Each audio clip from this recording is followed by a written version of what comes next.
welcome to Straightforward. Today I have two amazing retired educators, Mr. Judson Patten and the amazing Arnold Jackson from Albany State University.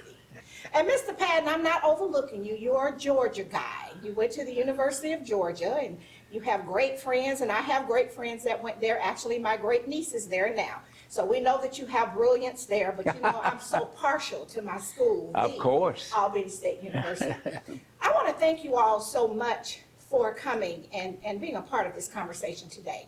Mr. Patten, share with our audience what your background is. I majored in education at the University of Georgia and did master and 6-year degrees at Auburn. I taught at Richards Junior High Middle School for almost 39 years, and I've been retired for 22 years now. Okay, and you are a member of that state association. I was a member and the president of the Muskogee Association of Educators, also the president of the Muskogee Retired Association of Educators. Okay, so after you left the classroom, we were still able to get work and advocacy out of you. I don't think it ever stops. The teacher's job is never done. Okay, and we really appreciate your type of educator. It's a life's job, mission.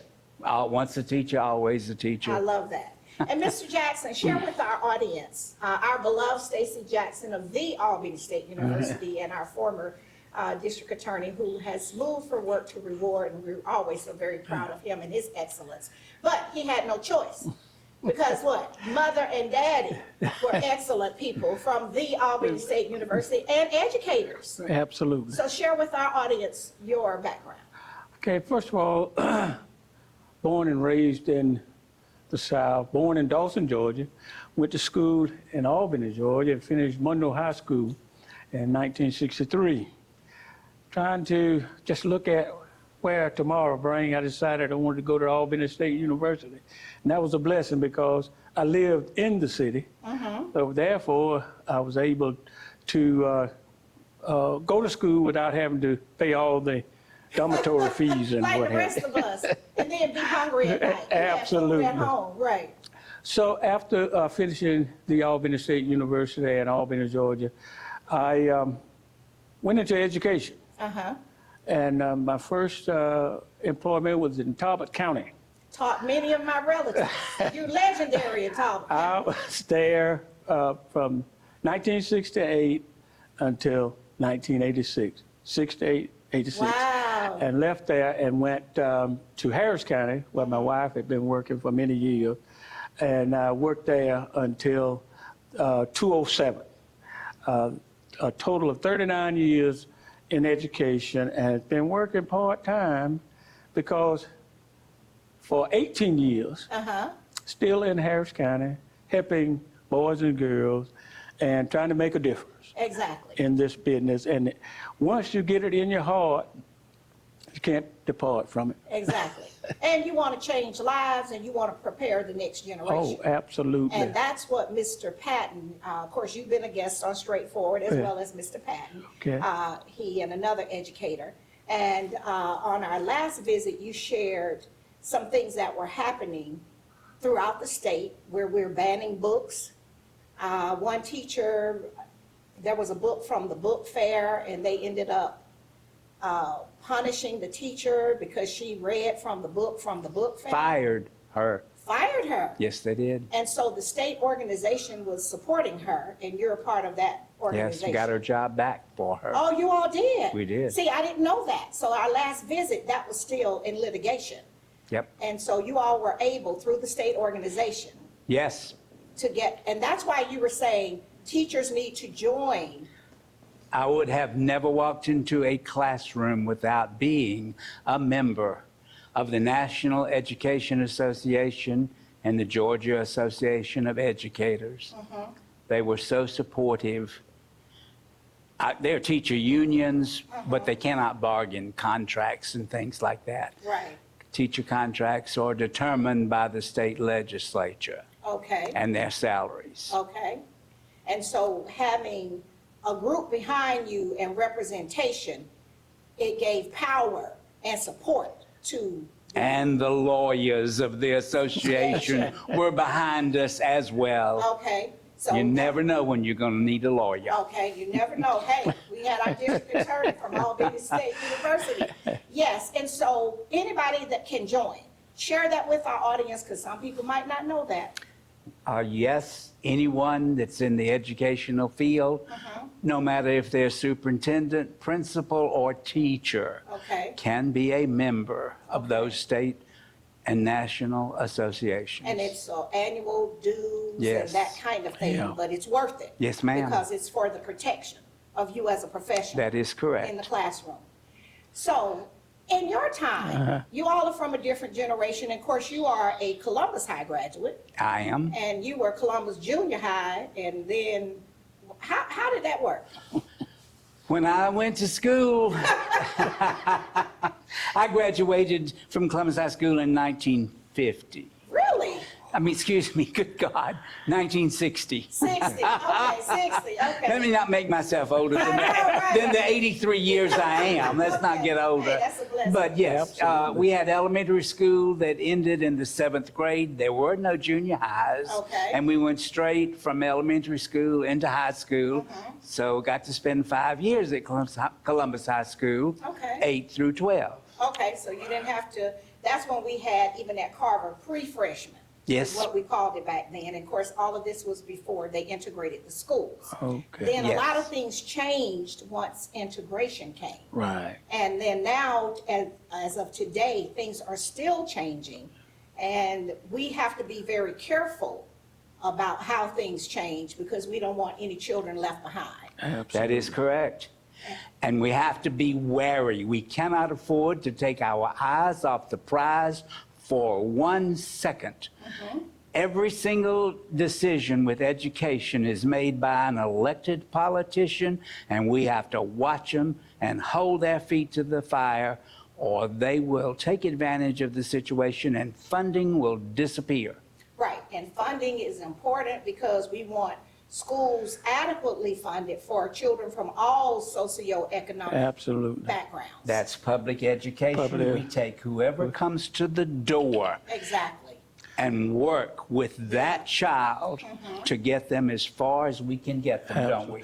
Well, I always had the thought process of the parents send us their very best Right, because they are all they have to send us. right. So our job is to work with them and work extremely hard to make sure they are productive citizens and are going to make a contribution to this great world that we live in. Okay. And So keep- that's understanding what the mission Right. is. But you keep in mind, you've got a teacher in a classroom with 30 kids. Every single one of the 30 is a different individual Oh, yeah. with different experiences. Yes. And in the course of the day or the hour, we have to deal with each one and make sure each one gets the best that we can give Give them. them. And public education is excellent. Yes. We have some teachers in there that are working their hearts out. Oh, yeah.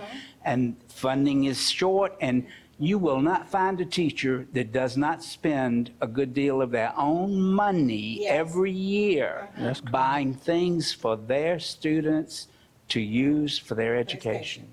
And Okay. we don't mind. I know, because it's a mission and a calling. What we're going to do is go to our break to our sponsors, and we'll be right back. We'll be right back after word from some of our sponsors. Straightforward is brought to you by State Senator Ed Harbison, serving the citizens of Georgia's 15th Senatorial District and on the front lines for veterans every day. Progressive Funeral Home, family owned and operated since 1952. The George Ford legacy of high standards continues today in the compassionate and professional services provided. A touch of dignity for those who care. Progressive Funeral Home, 4235 St. Mary's Road. Trusted by generations. Whole Patient Healthcare. Dr. Jada Rhymes Bacote is board certified in family medicine. She believes the best patient care includes practical, individualized lifestyle changes. Located at 1338 13th Avenue, Columbus, 706-641-2080, or visit wholepatienthealthcare.com. And welcome back to Straightforward. I am enjoying this very important conversation with two amazing retired educators, Mr. Judson Patten and Mr. Arnold Jackson. Gave your whole life in education, trying to help others, their children, be able to move through life with all of the skills they need to be successful. Absolutely. Because you have to have a solid foundation before you can do anything else. You have to know how to read. Absolutely. And reading is important. So I got frustrated when I realized they were banning books that we were required to read at Carver High School and write papers on. So I'm like, how can you ban the classics? Yeah. So I don't understand that. So are we offended by everything? It would appear that we are, because they're even banning books and taking them out of the libraries of our military institutions. Oh, yeah, at the military academies, because my husband's a West Point graduate, and I just shared with him where they were removing some books. But the history is important. Absolutely. You know, if we're going to talk about Paul Revere, you know, and all those things we had to memorize. Right. The Midnight Ride of Paul Revere and all of that. I'm just saying, how does... We turned out pretty good, so I thought so. I know. How did all of that stuff just become so offensive? I don't understand what the issue is.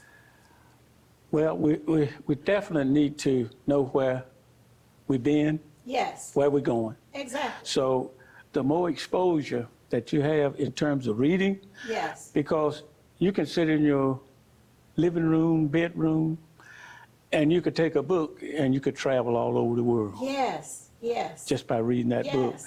And you need to know about all the cultures, Yes. because all cultures played into this melting pot of this world that we live in. Exactly. And in your classroom, in public education. That's why public education is so important. Now, Absolutely. my child did attend at a part of his schooling in a private Christian school. That was my personal choice. Right. You follow what I'm saying? But he did have public school as well. But we need to have a system where all children, regardless of their background, social or economic background, they have full access. Right. And I don't think that where we're going with just the voucher system, it's not going to pay for everything. It's just not going to do it. No, And it's so not. people are going to be left behind with that. That might work for people that's making more than the minimum wage. But if you're making, and a lot of people, you know, I'm an old social worker, if you're making the minimum wage and rent in my old neighborhood is $1,500 a month for a 1,000 square foot house, I don't see how you can navigate all the extra things that will not be paid for. And Well, I'm just saying. I'm a firm believer that no child should be left behind, no matter what their status, what their economic background, you know, where they were reared. We all should have that same opportunity. And public education is the key, It is. because it's available for everyone. And I don't think that it need to be tampered with as far as the funds are concerned. Because everyone can't go to a private school. Everyone don't have the monies Right. to do that. Exactly. If you send your child to a private school, you are separating that child from the public. Right. And if you do that, you ought to pay for it yourself I out of your agree. own pocket. I agree. And it doesn't make any difference that you're also paying taxes to the city. Exactly. You do it both if you want to Put send your child in to a private school. And we did that. And if you go to the voucher system, you're pulling, where's the money going to come from? Right. It's going to come out of what goes to public schools to be paid into To the private voucher. and the private side. You Right. kids cannot afford to do it because they hardly ever increase educational funding. And we're going to see more educational funding in the next year or two removed from education anyway. They're going to have less to work with. And that's unfortunate because, Mr. Jackson, you worked in Talbot County. That's correct. Talbot County, even today, is it's in the 2nd Congressional District of Georgia. Right. It is one of the poorest counties in the nation.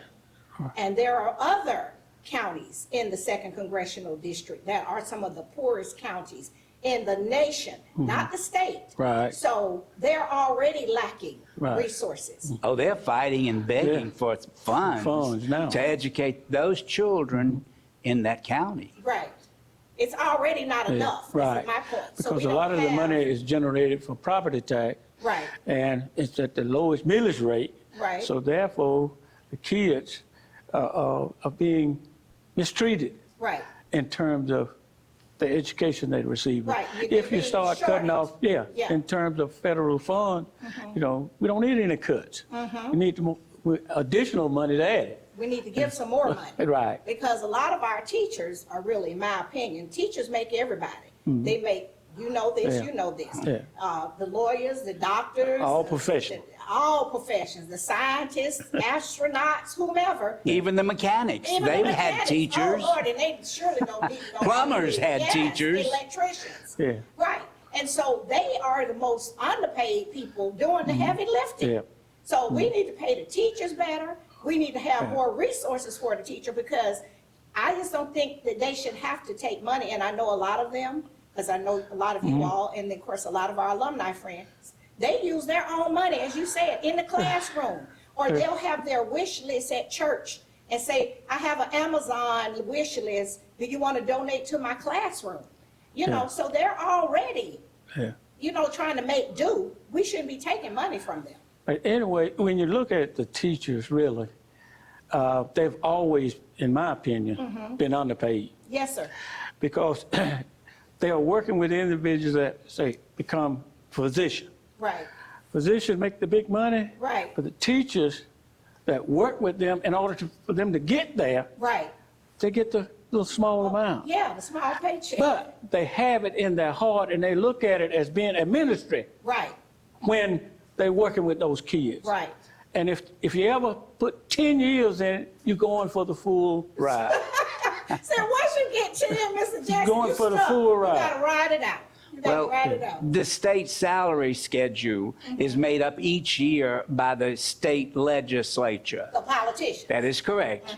And Muskogee County is lucky, those teachers get a supplement to that from Muskogee County. Okay. Now, I don't know if the teachers in Talbot County get a supplement or not from your county system.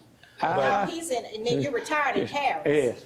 So, yeah, But it was very little Right, supplement well, it's, at the time that I was there. Right. And mainly for math teachers and science teachers. right. well, teachers have no say in their salary. We don't bargain our contracts and our salary.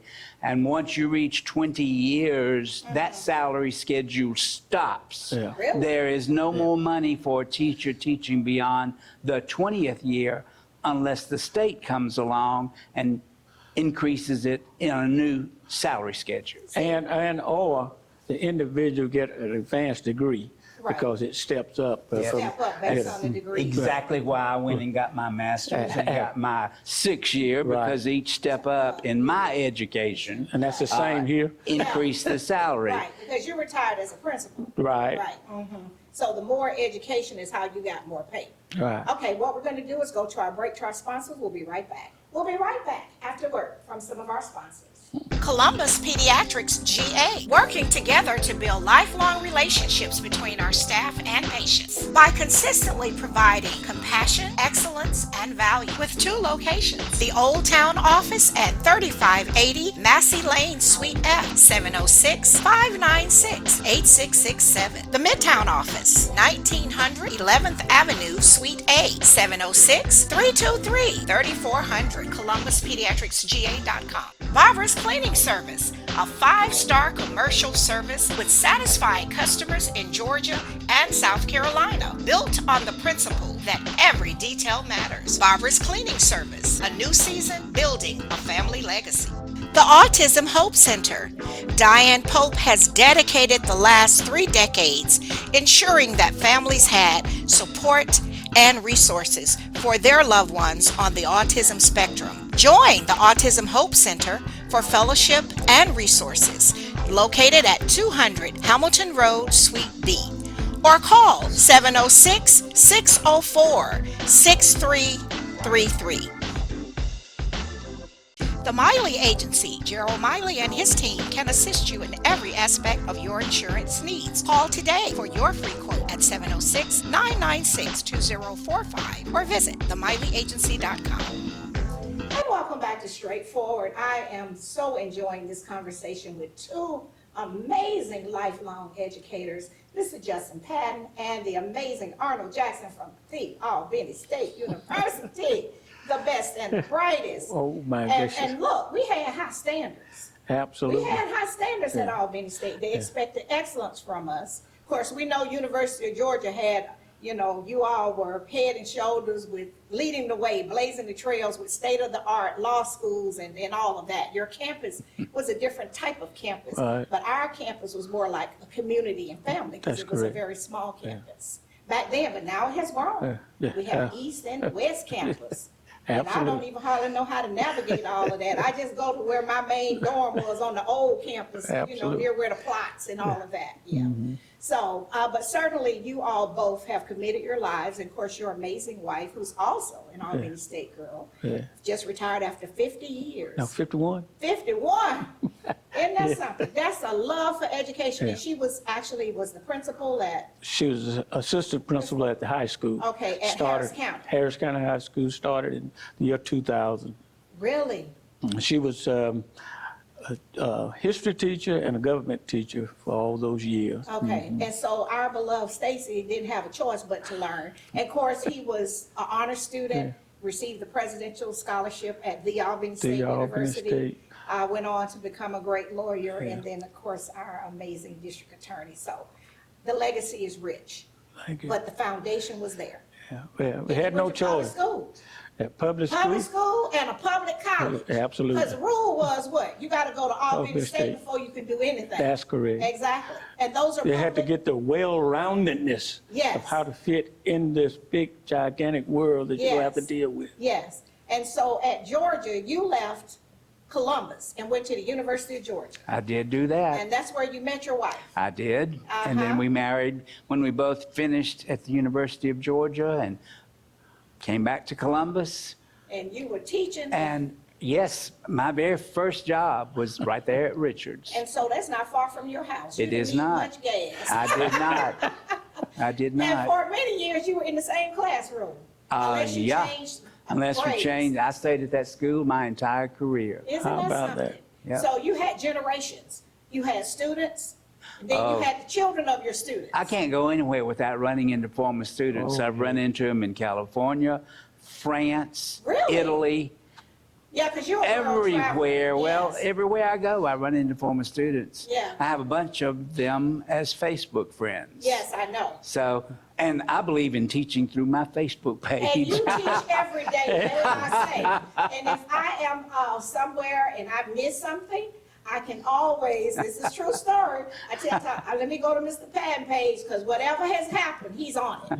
He's on it. But I appreciate you all speaking for the teachers who are still in the battle every day and not feel like, well, you know, I'm not teaching anymore, but like you say, it's a life thing. Oh, yeah.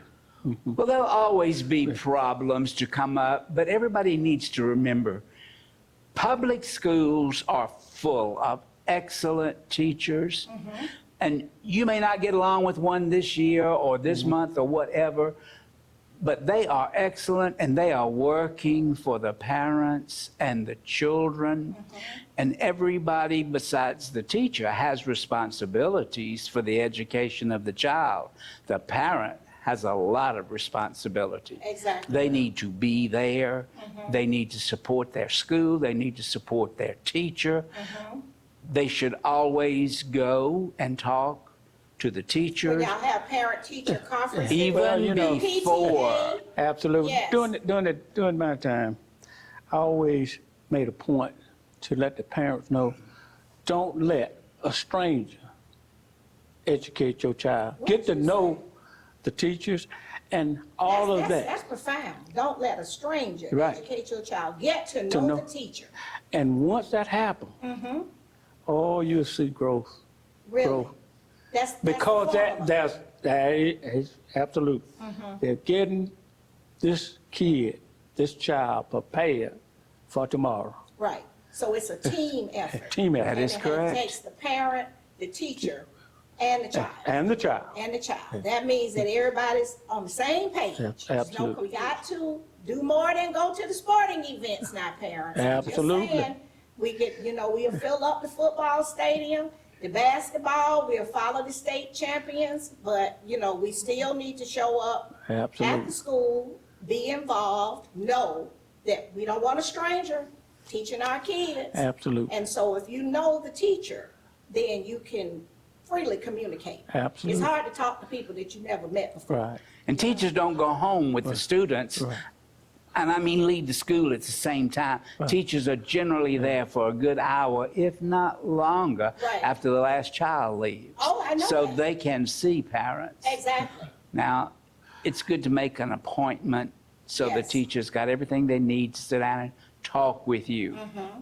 You wouldn't walk into anybody's office unannounced. Exactly. Absolutely. Right. So you want to, And teachers, they're really working 24/7. yeah, I know, got Because- grade papers and everything. Grade paper, and then they're always looking for ways to present the material to the student. Creative ways, If this won't work today, I'll try this tomorrow. That's the sign of positiveness that takes place in the public schools Right. in this great state of Georgia and all over the United States. Right. And that's why we have to keep public education. Oh, you have to keep it alive. And we have to keep it properly funded. Absolutely. And we need people to stand with our teachers And speak out. and speak out. Because going along to get along is just not going to make it work.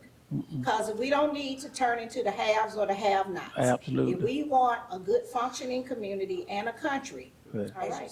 Well, I want to thank you all for your hard work, your commitment, all the years, the decades y'all gave of y'all young life. Well, y'all could have been doing something probably more adventurous. And I really respect the fact that you all committed your life to public education. And I thank you all so much for coming, and we will have to do this again. Keep your eyes on the elected officials and public education. Absolutely. All right, thank you so much. Thank you for having us. All right. Enjoyed it, Always. as usual. We'll do it again. This has been straightforward. If you don't stand for something, you will fall for anything. Until next time, be blessed. What up, world? What's up, Columbus? Be sure to tune in every Sunday, Straightforward with Gloria Strode, right here on NBC 38.